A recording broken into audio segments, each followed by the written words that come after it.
ourselves, exposing our information, exposing our friends, exposing our family members. We're going to talk a little bit about those areas, specifically on how they play out.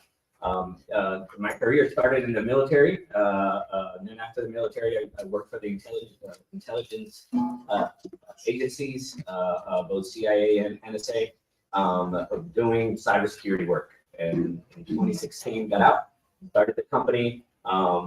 Today we're in 37 different states. We're expanding also internationally, in specializing in this type of work, startup companies, small organizations, and then now the last 2 years have been really focused on helping individuals on how to navigate that. So we're excited to be here. We'll get started. Oh, by the way, there's about 47 Bluetooth devices turned on right now. I think about 7 of them had you might want to turn it off and turn it on, so that it applies the patches that you're missing, because right now, from sitting back there, I could have done a couple of things. And we'll talk about that. So good morning. First of all, I want to thank Miriam and Luis for inviting us into this forum. And so my name is Myra Vasquez. I've been running my financial brokerage now for 27 years. I came from a very different background in the banking industry, doing something completely different than financial planning, because how many of us are afraid of numbers, right? Women especially. So if you would have told me I was going to be in the financial industry, I would have said you're lying, because I was always deathly afraid of numbers and the impact of that. But having sat with someone, a financial planner 27 years ago, I realized that in our minority community, we're taught to save money but never invest. And so I started the career just to make an impact in our communities and bring this knowledge and information that I think is so very needed. So 27 years later, I have an organization that is now nationwide, thank God to Zoom. The pandemic definitely affected a lot of people, but it actually helped us to expand and broaden, the knowledge of bringing financial impact to families. So protecting your income and making sure that we have the right strategies to do that is very important. And I hope to share some valuable information with you today on how you can do that. All right. In today's rapidly changing world, leadership extends beyond the boardroom. It demands protecting the very tools and assets of the sustained success. In this essential session, cybersecurity expert Mr. Maysonet and financial strategist Ms. Vasquez share critical insights on how women can safeguard their digital presence, secure their business assets, and build financial resilience. Learning how cyber threats find financial vulnerabilities and lack of compliance can jeopardize hard-earned success, and how proactive strategies can turn protection into empowerment. So my question right now, we'll start. In an increasingly digital world, what are some of the biggest risks women entrepreneurs and leaders face when it comes to protecting their digital and financial assets? And why is awareness so critical now more than ever? So I think so they're super onto that, right? So financially, there's a lot of scams going on right now that are taking advantage of the information that is out there, and it could be out there for multiple reasons, especially women who are in that influential space, who are in the entrepreneur space. They're getting their brand out, they're getting their name out, and part of doing those things, you have to expose a little bit, maybe not a little bit, but a lot about who you are, and a lot about the areas that you go and visit and attend. And the more you want to expose yourself and be that unique brand, you're having to give a little bit of that information of who you are. And in those likings, in the space, sadly today, cyber criminals have a lot of tools in the sense of artificial intelligence disrupting the way that it's being used. It's a great tool. We use it in cybersecurity for the good, but at the same time, it could be for the bad. And I can put a name and I can say, learn a lot about, excuse me, about these individuals. And it goes into LinkedIn, it goes into Instagram, it might find articles, it might find YouTube videos that you posted out there. And it really records a lot about who you are, what you're doing, where do you record. One of the biggest scams that's for this year, that is being utilized is being able to gather all this information. And if you put a lot of videos of yourself talking out there, AI is going to be really quickly learning how to mimic your voice and using your own voice to call individuals in your family. Or your kids you might put pictures of your kids, they might find your kids sharing videos, it might train the voice to it. It might not call you, it might call grandma and say, hey grandma, I'm pulled over by the cops and I needed $200, can you send it over to me so that I can get away from this? Or I'm on vacation because they see that it was in vacation in Cancun.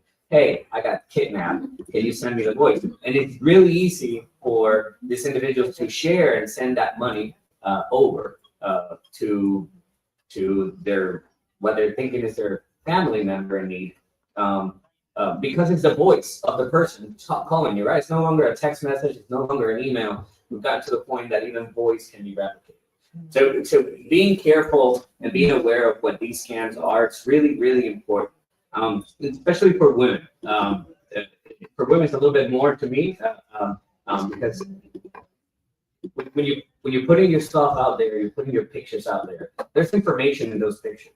If you share a picture through an SMS, if you have it on Instagram does a good job, and Meta does a good job of removing some of the geolocation stuff that it's saying. But if you were to share a picture on WhatsApp with a contact, let's say you're a realtor, you're inside of the house, and they say, I want to see the back room or the master bathroom. You take a picture of that, and you send it and share it on WhatsApp or text message. The geolocation of that picture is now sent with it. So I know where you took it, down to the coordinates, the GPS coordinates of it, and I know the time that it was taken. And if I'm in the nearby area and you were telling me that you were alone in that house, I can get there within a few minutes of you being there. So it's being aware of how these tools are great for business, but how can you protect yourself from the exposures that it has? And I think definitely it's an area that I want to deep dive, because it's, like I said, it's not just about that financial aspect, the scams aspects of taking advantage of you, but how do you protect yourself in a world where you have to put yourself out there to grow, but do it in a safe way.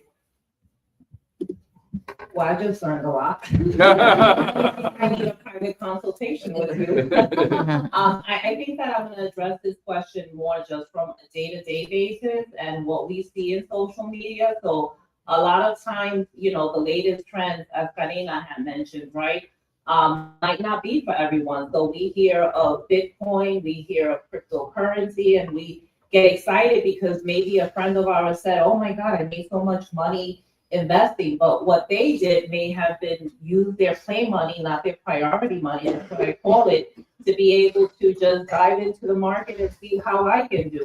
So I think that a major thing is not following just the overall trend, but having that private consultation with someone that can know your specific needs, where your money lies, and setting some priorities around that so that you're not putting yourself out there in a position where you use your priority money and all of a sudden, invested in something that, short-term and long-term could affect you and your family. So I think that in terms from a financial standpoint, it's really sitting down with someone that's dedicated and in that profession to be able to guide you based on your specific situation, because everybody is different. So that's how I would say that is a major thing that I emphasize to people, because a lot of times I feel like people invest their money, but it's based on what their coworkers did or what their family members did. But whatever they did may not be pertinent to you. So I think that protecting your money and knowing what your situation is and how, the means of what you can use to build that wealth is super important, and protecting it as well. I think navigating with an expert is key because she will be able to identify if the investment opportunity seems too good to be true, which is what we fall into it. And just because our friends make money doesn't mean that you're going to be on the round that gets rough pool or that loses all the value and you lost your savings. A lot of the times too, they know that people will invest $1,000 first, $5,000 next. And then when you invest at 10 and 20 because you got confidence because you were winning, that's when they actually rough. And that's where having that special, that specialist that can help you navigate is really essential to do, especially in Bitcoin cryptocurrency, where every day there's a new Bitcoin that's being pushed by a famous person and an even famous person coming next on the train for it. And it's your money, it's your savings. Many leaders focus on growth, but security often comes later, sometimes too late. What simple, proactive steps can women take today to secure their online presence and strengthen their financial foundations before facing a crisis? So one of the ways that our company, the company that I work with, does that is that we focus on making sure that we have a plan to build your financial house. And if anyone here was going to build a house, will we start building a house from the top down or from the bottom up? Bottom up. That's a question for Bottom up. Right, bottom up. And why is that?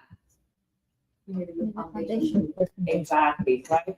So what many people have not realized is we protect our car, we protect our phones, right? We protect our house, but most people have not been educated on how to protect their income. So one of the first things that we do is look to see who are you responsible for, right? Because if we have little kids and they're depending on our income to have shelter, have food, have a quality of life. If our income is gone, then their security is gone. So what we focus on is making sure that we're showing people how to protect their income first, and then go through the other layers of their house that might be a priority. But the first priority is to make sure that the income is protected, because you might want to save money. You might want to buy a house. You might want to get out of debt.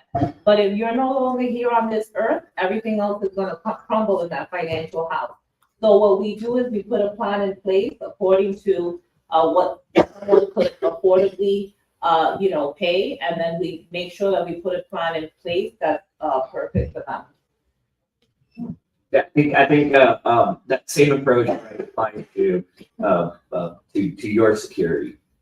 So if from the beginning you consider security and you build it into what your cost of operations is, or part of your growth or part of your plan, it will never look as an expense to you.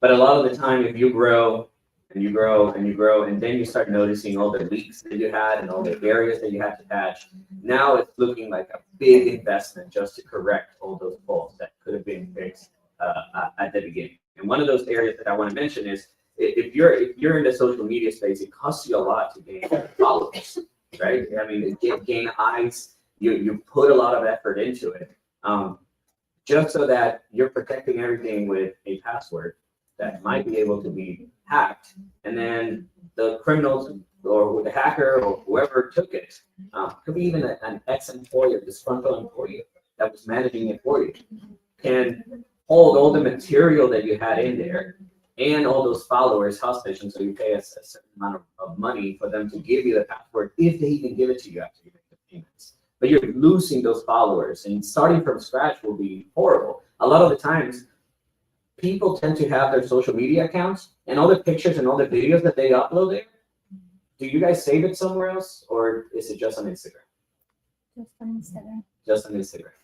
So what would happen if that account were to blow up? All those years, all those photos, all those videos are gone.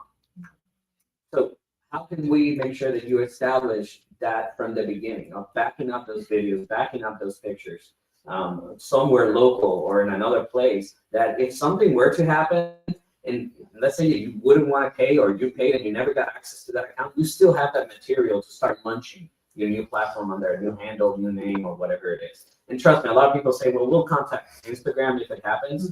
I don't know if you guys have dealt with it, but good luck getting through to the help desk of those companies, right? It's almost non-existent. It's really hard to gain access back to those accounts.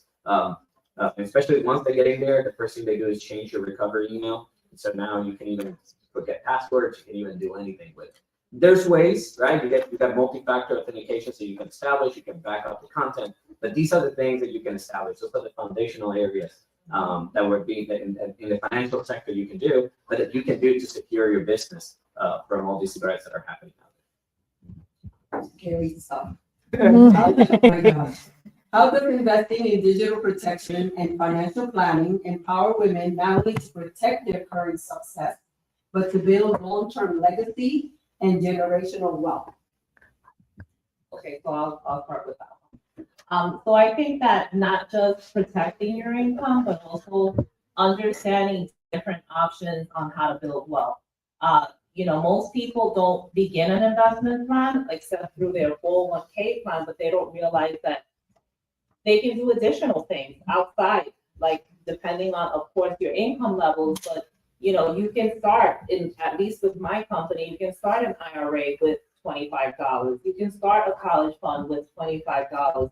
So a lot of times it's understanding what vehicles are out there and not being afraid of the investment world. Because if you think about it, do you think that wealthy people save their money or they invest their money? That's a question, right? But a lot of us, especially in the minority community, we don't invest because we're afraid of the stock market. Right now, there's a lot of fear in investing, but right now is the best time to invest because everything is low. So you're buying companies like Amazon, like Facebook at the lowest price possible, and there's only an upward trend that comes, right? Think about it like this. If you were going to sell your house, would you sell your house when it was in a down market or in an up market? An up market, because you're obviously going to have a profit. What most people do though is when the market is down, that's when they start selling because they think I lost my money, I permanently lost my money. No, that's the time that we have to invest more money, right? So one of the things that we focus on is making sure that we give people a proper education around investment so that we take the fear out of it and we can create an excitement around investing and building our wealth. And there's so many different options and companies that we work with to do that because it's not a one size fits all. Everybody has different financial needs and situations, but we can work with a lot of different people in different circumstances to create the right plan for them. So understanding and not being afraid of the investment world, I think, is the first key. And then sitting down with a professional that can show you what plan is appropriate for you is the second key. I'm gonna ask you to repeat the question. Sure. How does investing in digital protection and financial planning empower women not only to protect their current success, but to build long-term legacy and generational? Thank you very much. A lot of it has to do too with information that's out there about yourself, right? So for example, we sell products called My VIP Card, and it's like $30 a month, I believe is what the latest pricing is. And basically it goes into the internet. And have you ever put your name in there where on Google, and then you see how scary it is that the internet knows about you? Mm-hmm. Very accurate. So those are data brokers. And from a good side, one of the good things that our government has done is we have the rights to contact these companies and remove that information. So as part of that package, one of the first things that we do is we start sending all those letters to all those data brokers that are out there to remove your information. And it's incredible what you'll see in the first week after being done, because some of them do their policies match what the law requires, which is they got 7 days to pretty much remove it. So they keep it as long as they can. And then you start seeing 200-300 areas of where your name, your address, your social, all these sensitive information that you had starts disappearing from the web. And those are areas of that privacy that can be done in a very way. But at the same time, that platform also backs up a lot of the information that I was mentioning. So it's not only it's not only looking at who you are, protecting who you are as an individual, it's starting to back up what it is. So when you look at it from the perspective of my investment of $30, it's really cleaning my image. It's going to clean the image of my kids because it's a plan, it's family plan. So it gives you like 9 family members. And it removes all that information that's out there, and it's protecting their privacy when they apply, when your kids apply for college. All their information that's out there will be pretty much taken care of. If they've had any incidents, somebody uploads a picture of them that is not a very good picture. If they're under 17, Meta has a very strict policy that they got to remove it. So even if it's their friends uploading pictures that of your kids that are not appropriate, there's ways that system helps. And the benefits of that is how much more can you get in return from having a clean image, from having a business that's backed up, from having a business that can take a hit and then continue on during those times flawlessly in a very resilient way. So it goes back to building on that security, that the previous questions on how do we start it from a foundational aspects and then start moving from there to the next layers of building that resiliency and keeping your image clean, right? It's very hard, and it could be used against you very easily. I know we went when we went to our first round of investing, and they did a big look after my stuff. They found 2 pictures of like 2007 when I was in college, which I wish it would have been deleted. And I was at parties in school, and that was brought to question during those times, right? Now, obviously, I had a military career after that. I was able to, they were able to see it, right? It was a kid making kids mistakes, but it was recorded. Now, think about your kids and how much they put out there in social media. And how easy it is to just put them. You want to make sure that those things are protected. So small investments into this digital space is really important, but can have very long lasting on your brand and your organization. In your experience, what are some common cultural or mindset barriers that keep women, especially in Latino communities, from proactively protecting their assets and securing their futures? And how do we begin to shift that narrative? So, I think that in our current society, we're looking at women being the main breadwinners, right? Where there's a lot of single women households.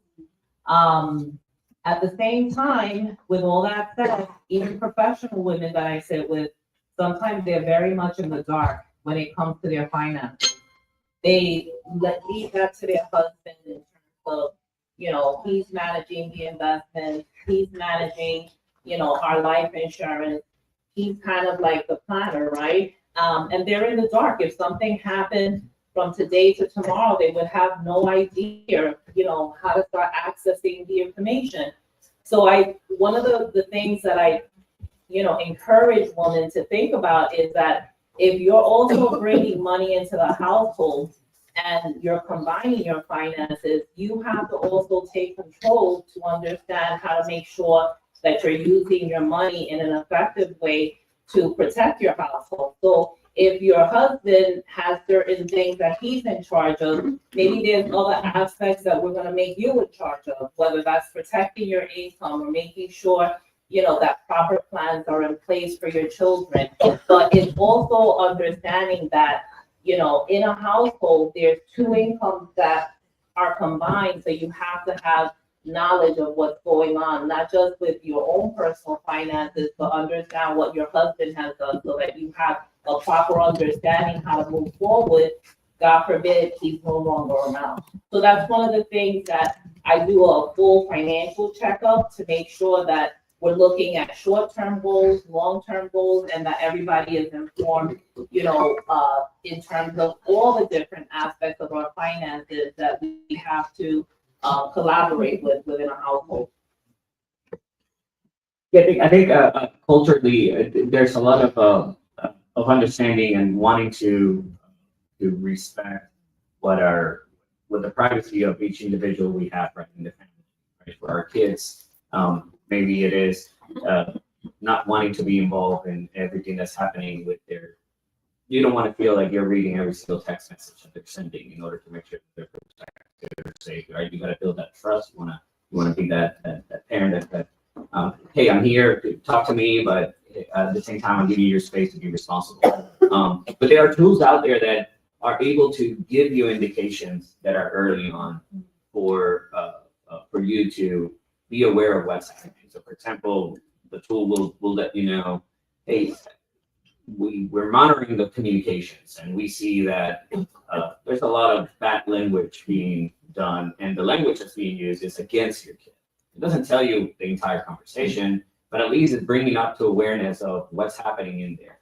And in a digital space, it's back in the day, it was mainly mom maybe watching me on the park and seeing how kids interacted with me and being able to tell me, hey, yeah, I see, are you okay? It might seem like you're getting picked on, or stepping up to make that interference on stopping that from happening.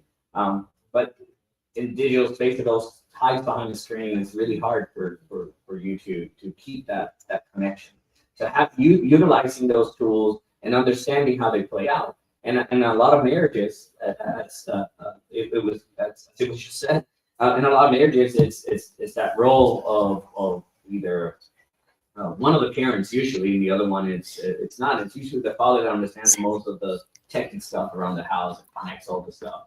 And so getting yourself involved and aware of what capabilities are out there and what those tools are, it's really essential for you to navigate this space in a way that it maintains, it keeps you sane because it changes so much and there's a lot of threats out there and what really applies to you. But knowing what to prioritize. All right. So what are 3 simple empowerment actions each of us or each of you would recommend to our audience that they can take in the next 30 days? So I would say first is identifying your why when it comes to your finances, right? Like what's most important to you, and really having.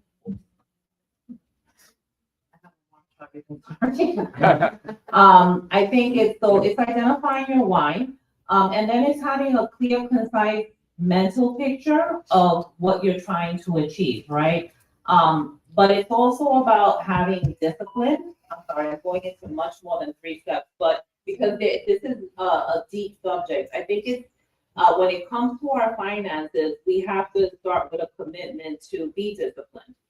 Whether it's starting off with $25 a month, right? It's not just about paying our bills, it's also about prioritizing our long-term goals. So it's about having discipline. It's about having diversification too. So that would be the second D, because we all always heard that saying, don't put all your eggs in one basket, right? So understanding that diversification is very key when it comes to our finances. It's definitely not one shoe one shoe doesn't fit all people, right? So that's why diversification is very important, because you may have someone that they need to have a Roth IRA, but maybe they need some liquidity as well. So understanding that diversifying your financial picture is very important. And then, the third D that I would say is just being in the market, not being afraid of the market. We call it dollar cost averaging, right? Because sometimes people want to be in the market when the market is high, but when it's low, that's really the best time to be in the market. And we can show people through trends that when you're in the market, you're not trying to time the market, you're just in the market. That's what eventually builds your wealth, because you just know that you're there for the long term, not the short term. Of course, there's short-term investments, but if you were to look at what can I do now, it's making sure that you have a plan to start being disciplined. It's making sure that you have a diverse portfolio, and 3, that you're in the market. And most importantly, is having a plan that you're not trying to construct yourself, but working with a dedicated person that is an expert in this field that can guide you specific to where you're at, but more importantly, where do you see yourself in the next 5, 10, 15, 20 years, long term? So it's having a plan. Yeah, so I would say number one is that discovery for on the security side, is that discovery. So just go to Google, but go to an incognito window on your browser. So usually on the 3 little dots in the top right, or the hamburger, whatever you call it, and then it pops down and it's like incognito.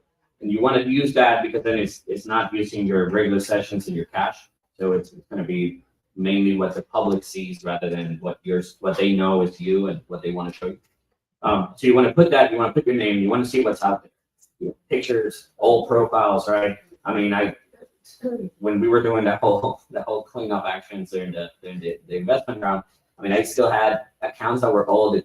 People might remember MySpace, which is one of the first social medias out there. I mean, that I haven't used since 2007, 2008, either way, but it was still open and still had pictures, still had information out there. So go back and see what's out there about yourselves, so that you can then start taking action on removing that information. Whether you use tools like I mentioned, EIP Guard, or you end up using doing it yourself manually, just do that. But I would say invest the time in that discovery, take an hour, take an hour and a half, and really identify what is the world and what is the internet knows about you. Number 2 is 2 different passwords.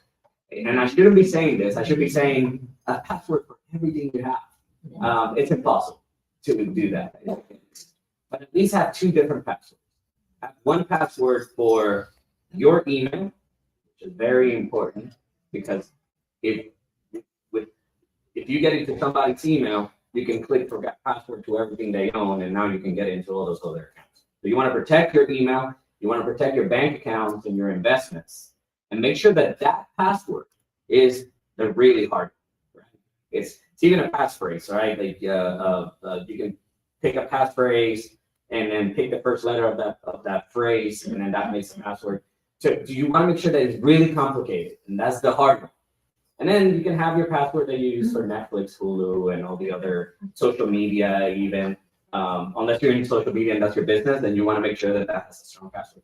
But then you can just use that little one for everything else. And the reason is that, okay, yeah, somebody took your Netflix password, but at the very least, they cannot go now to your email and access your bank accounts and do all the other stuff.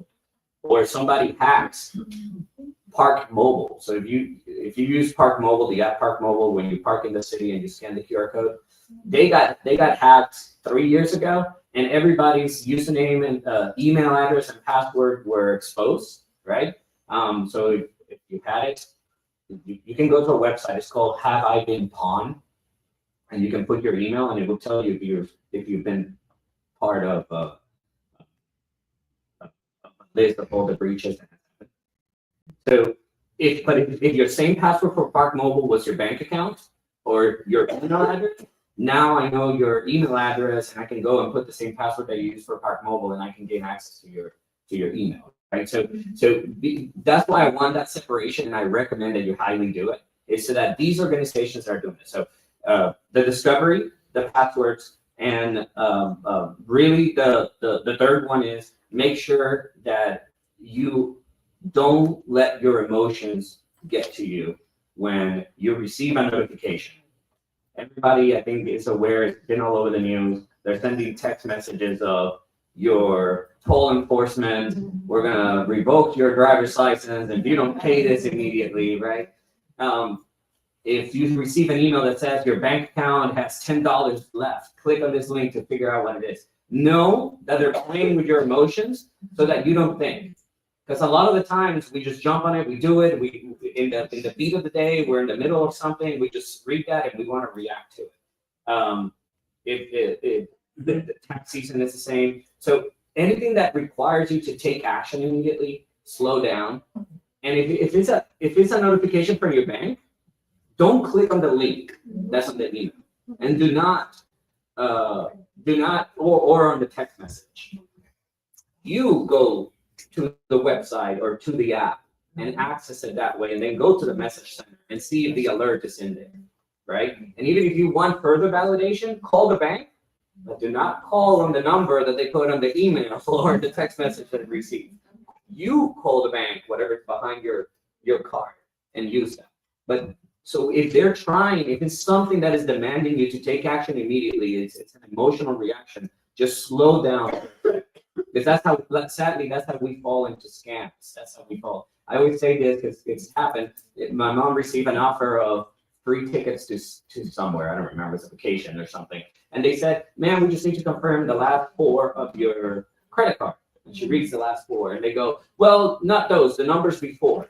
And she reads the one before. And then they say, well, no, the before. And she ended up getting the entire thing in that. Now, after she got off the phone call, she goes, oh my God, I think I just gave my entire credit card number, right? She called the bank and canceled it. But in the moment, they got her. It was only after the call that she started processing and was like, I just gave my entire number, my entire card number. So understand that those things happen. You want to be aware of it, and you want to make sure that you put those distinctions. So the discovery, the 2 different passwords at the very least, even though it's not my best advice, you should have a different one. And I'm going to say it, you should have a different one, but let's be realistic. At least have 2. And the third one is make sure you watch for your emotions and what scams are out there so that you're aware of. And make sure your family knows, kids and our parents. Sadly, they're the ones that usually fall for these scams a lot more than we do. All right. Any questions? We go open to Q&A. I do.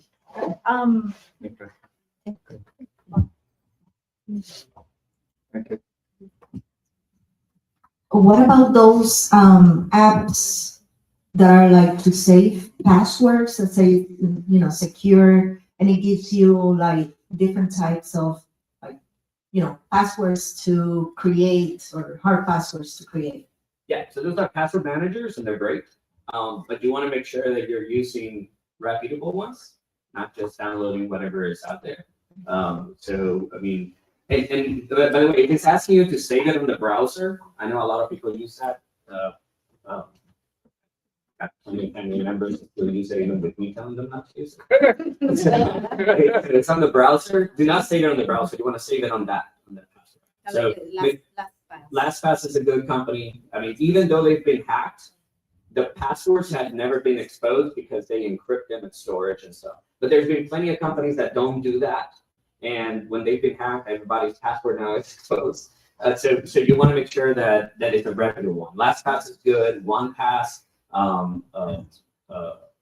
Bitwarden. I highly recommend Bitwarden. That's actually what we use for our clients and all that. But yeah, that's the best way to do it. The only downfall to that is you do have to remember one password, and then you get access to all of them.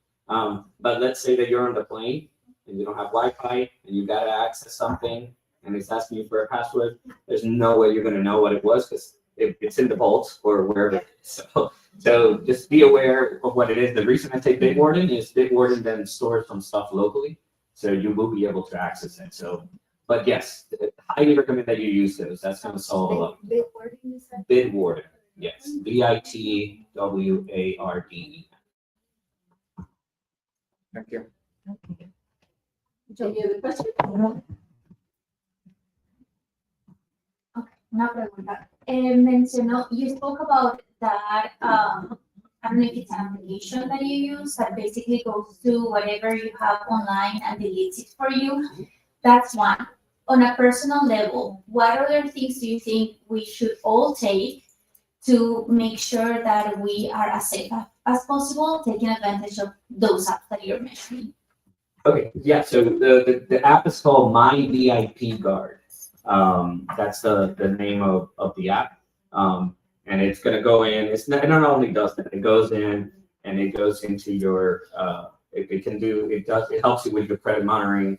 And it allows you to freeze it. I don't freeze it just by clicking a button. So like I've done it, and then I went somewhere to apply for a loan, and they told me it was frozen. I just opened the app, clicked the button, they ran it, and then I just clicked it again and it froze. And by the way, I recommend that for kids. Para sus hijos, que frisen esa cuenta, frisen su crédito desde que son niños. Yo no sé por qué los niños no nacen con eso frisado y cuando tienen 18 que lo prendan, porque no lo pueden usar antes de 18. pero lamentablemente no es así. Y si alguien le roba esa información, tienen 18 años de posar con esa información lo más que puedan. Así que os recomiendo que you freeze it. But other than the app, I would say turn two-factor authentication. So last year, the biggest threat to Americans was email compromise. So passwords being utilized. So I would recommend that you turn on two-factor authentication. So that means that you put the password, then you get a code, like what you do with the bank, and then you gain access. Yes, it's an extra step, but it's an extra step to something that is very, very highly protected, right? Like I said, I wouldn't turn it on that. I'll be honest. I mean, on those apps, okay, they can watch some shows, and then whenever I find out that they're using, I'll change the password. But your email, your bank account, turn it on and take that extra step, because those are the hard hitters. I mean, that's where the most fraud and stuff can happen. So you want to make sure. So two-factor authentication, using applications like My VIP Card to remove your information, to monitor credit. It also monitors your dark web. So if your name does appear on the dark web on a data breach for an application, like I said, it will let you know. It even does the monitoring of like home transfers and a bunch of stuff too. So it gives you those high level alerts. But it's about being proactive and setting those tools that are out there so that you don't have to do it. It does cost a little money, but it's a good investment. If you have to deal with your information being stolen and somebody using your credit, even if you can do it yourselves, it's gonna be a lot of your time. I think time is what everybody has the most value. Okay, one more. Then microphone. Oh, another one. Every night when you go to bed, restart your phone, or don't even restart. Turn it off and then turn it on when you're done. Right before you go to bed, just turn it off really quick, turn it on. When you turn it on, your alarms will be set and everything will be fine. But just turn it off and turn it on. And there's a difference between restart and turning it off and turning it on. And if there's something that is on your phone at that time that took advantage of a vulnerability that was there that wasn't patched, when you turn it off, you kill it. And then when you turn it on, it's good. So every night I would highly recommend it. And because what I said about the Bluetooth stuff, yeah, I saw and it was your keys. Everybody has their Bluetooth on so that when they get on the car, it just connects. The phone sometimes wants to restart when you're in the middle of a call or reading an email or writing an email, so you just ignore it. So when you turn it off and turn it on, you're forcing it to update so that you're secure most of the way. So that's another tip right there. What can you do? Thank you. ¿Qué le dirías a mujeres, por ejemplo, que están siendo monitoreadas por el device de su carro cuando una entre cada tres mujeres está siendo víctima de violencia doméstica y se está utilizando mucho la tecnología para monitorearles su vida diaria, incluyendo los celulares y la computadora, y nos estamos dando cuenta que están siendo muy controlados, entran muy fácil a sus correos electrónicos, aunque ellas cambien su password. ¿Hay alguna manera de cómo podemos crear un password de mayor seguridad en sus computadoras o devices? Sí, bueno, el monitoreo. So, es muy cierto que no solamente dentro de las compañías Google y todas las compañías de teléfono están trayendo. De hecho, lo hacen porque pueden vender esto. Hay muchas compañías, hay muchas aplicaciones que tú bajas para hackear la familia, las aplicaciones donde pueden ver dónde está toda la familia. Okay. Ellos, los clientes más grandes de esas compañías que hacen eso son las compañías de seguro. ¿Por qué? Porque por ahí monitorean cómo tú guías. Qué tan rápido tú vas, qué tan lento vas. Y esas lo utilizan en el año que viene cuando vas a hacer el renewal para saber qué tan a riesgo eres de accidente. So, la aplicación es buena porque traquea la familia, puedes saber dónde tus hijos están, si están bien, pero se utiliza para otras cosas. En cuanto a las passwords para algo, lo que recomiendo son 3 cosas en cuanto a las passwords. So, en tu email debes ir y poner una password complicada que no tenga que ver con nombres, algo que no sea tuyo. Fecha de nacimiento, nombre de perro, sí. Exacto, los hijos, de graduación, equipo favorito. No utilices algo que la gente pueda saber de ti, una persona muy cercana, sean esposos, esposos, novios, exnovios, algo que sea bien único o random, como dijeron los password managers que te generen. Número 2 es que dentro de tu email hay una sección que dice recovery email o recovery information. Ve a esa sección y asegúrate que el número de teléfono que esté ahí sea el tuyo. Asegúrate que el email que esté ahí de recovery sea el tuyo, porque si otra persona que tenga también acceso a eso pueden entrar y pueden poner el email de ellos o el número de teléfono de ellos y solamente tienen que poner forgot password y ahora reciben cómo poder entrar y cuenten de nuevo a entrar a tu cuenta y eso. So, asegúrate de ir a la sección de recovery para limpiar eso. Y número 3 es que ahora, hoy en día, con los teléfonos, la mayoría de los teléfonos tienen el fingerprint. Eso crea lo que se llama un passkey, una llave.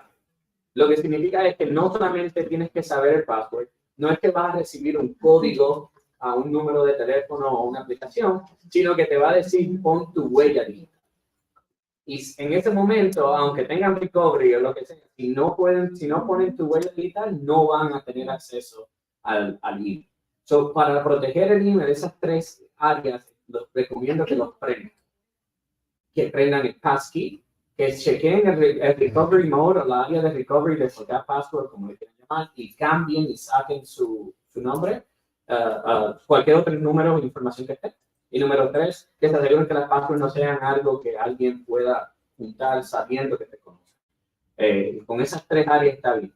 La 4ª área me dijo es de si los están siguiendo.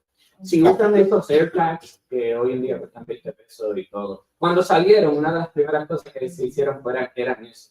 Estaban en un club, tenían una muchacha, le echaban el AirTag en la cartera sin ella darse cuenta y después llegaban a donde ella vivía o donde se estaba quedando pues, a atacar. Los teléfonos hoy en día te alertan. So, hay muchas notificaciones que tenemos en los teléfonos que usualmente le damos para el lado del teléfono. Si no es un mensaje de WhatsApp, si no es un mensaje de texto, si no es un email, está. ¿Por qué? Porque a veces nos metemos en internet, nos llega una notificación de una noticia y nunca paran de llegar. So, presta atención porque a veces son de seguridad y te están diciendo si hay un dispositivo de AirTag o algo que está en el carro que está dando tu localización. Y si sale, y si te sale la notificación, pues, vas a tener que buscar en ese carro en dónde está. No es fácil saberlo, pero entonces vas a tener que buscar cómo encontrarlo. No hay necesariamente una forma fácil para tú descubrirlo, pero por lo menos sabes que te están traqueando y puedes empezar a buscar debajo de los asientos, en todas las áreas, en el baúl, en muchas áreas. So, presten atención a esas notificaciones porque el teléfono está de eso. O, como había dicho anteriormente, herramientas, el My VIP Guard, todas estas cosas que estoy diciendo son cosas que vienen en esa herramienta que te van a alertar y te van a decir y eso. Para ustedes que están aquí, ¿saben? Con Miriam y con eso, cualquier otra duda, otra área, si tienen una alerta que tienen duda, me envían un email. A lo mejor me tardo un poquito en contestar, pero siempre le contestaré y le diré. Entonces, si te sale una alerta, si tienes cualquier duda, si no sabes cómo hacer algo, envíame y yo me aseguro de eso. All right, Horacio, before we conclude your session, which I think everybody is very interested, and it is important, I think we should probably try to do something with the women and men that are here, the importance of what you could offer them later on, and they could probably talk to you between today and tomorrow, and try to get across to you what would work for them, because I know that everybody's gonna be, interested in doing, we have organizations, a nonprofit, we have profit for profit, we have small businesses, we have women-owned businesses. What can we offer them that is going to be a benefit of them and cost-effective for them? And you could monitor everything that you've been saying with your team as well. What do you think? Yeah, I think that'll be great. I'll be here pretty much today and tomorrow, so just pull me aside and that's everybody. Take advantage, please. And like I said, I mean, everything starts from $30 to higher more, if you want more. But you want to make sure that you're taking some of these actions. Changing passwords, having 2 different passwords, turning on multi-factor authentication, which is what I mentioned about the code or the fingerprint. Those things are free. They're not, you don't have to do anything. The help that would be, like, if you have a paid services that if you're here in Orlando, and I know you're in Orlando, and all of a sudden I see somebody coming in from Canada, even if they have the code, we would block it and let you know, like, hey, you're in Canada? If you say no, it's like, okay, well, somebody in Canada has your information, so you might want to change that, right? So the paid features go a little bit more into more defensive, but you can do these things free and lower your risk. It's like having a door, or what they say, if you just put the sign in front of your house that says ADT or secure by whatever company it is, even if you don't have the service, thieves will drive by because they know eventually they're going to find a house that doesn't have the sign, or they're going to check the door, and if you just have it locked, they don't go in. In the digital world, it's the same thing. If you have a strong password, or if you turn multi-factor on, hackers go in. If they see multi-factor on, they just leave. They just get out, erase you from their database because you're too much trouble. So sometimes having them do that extra step, it's there, free. It's free for you guys. You don't have to pay for that. So, I want to bring that up. The investment can be zero if you do it. Now, if you're busy, you have 20,000 other things to do, maybe it is worth paying for it, right? Just like when we do with lawn care. When I was younger, I could do it all the time. Now, do I really want to spend my Saturday doing that, or I want to spend it with my family? That's your energy. You put that investment. So you can do it for free, start for free, and protect yourself. Thank you. Thank you very much.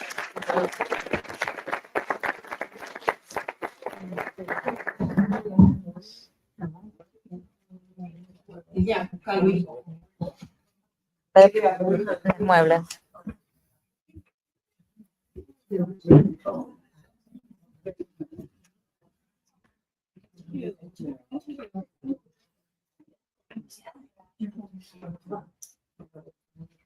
Ese sí,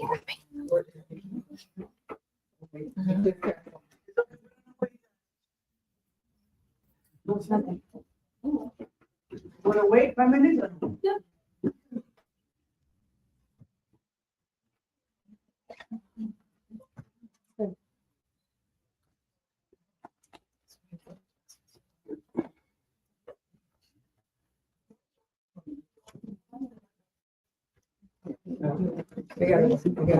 Thank you. So,